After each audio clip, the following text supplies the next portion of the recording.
You know when you have a lot of things planned out for the day, but you're running late and the weather's terrible?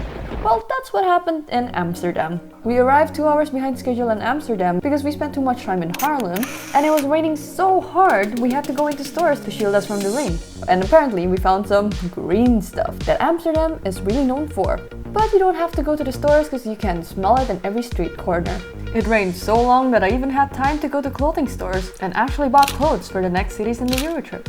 When the sky cleared up, we had to cut our points of interest to 3 main things. First, the red light district, second, Dutch pancakes, and lastly, the river cruise. Everything else we had to scratch off because we lost a lot of time queuing up for the famous apple pie, then decided not to queue up and went to the famous cookie store, only to find out after the long walk that the cookies were sold out for the day.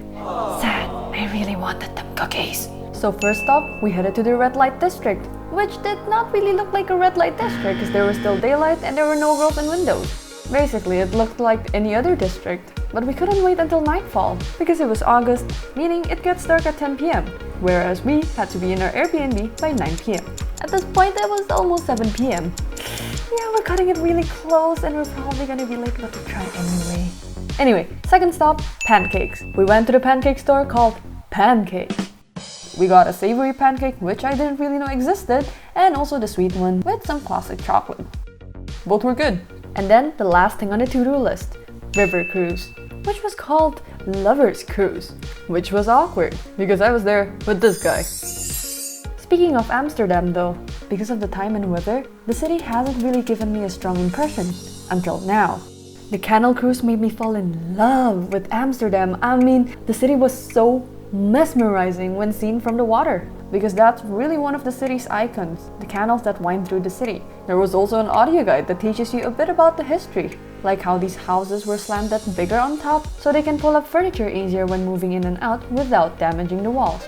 Or how there are 2,500 boat houses that are permanent homes of people, which used to be a solution to the lack of land on land. Or how this part of the city is called Prinsengracht, or Prince Canal, and it says, if you look around, you'll know the reason why. Why? I don't know, they never told me. As for the audio guide, we started with English but was interested to hear it in our native language, Indonesian. Some pronunciations were off, but it was amusing to listen to anyway. Oh my gosh!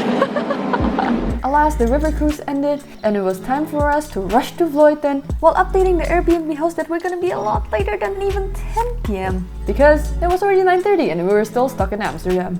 After a lot of complications in the train, we finally arrived to Vleuten, walked another 20 minutes from the station, got a bit lost, but finally found the Airbnb at like 11.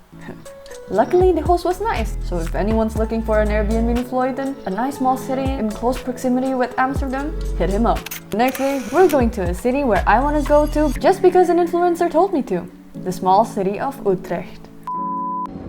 When you're too tall even for Europe.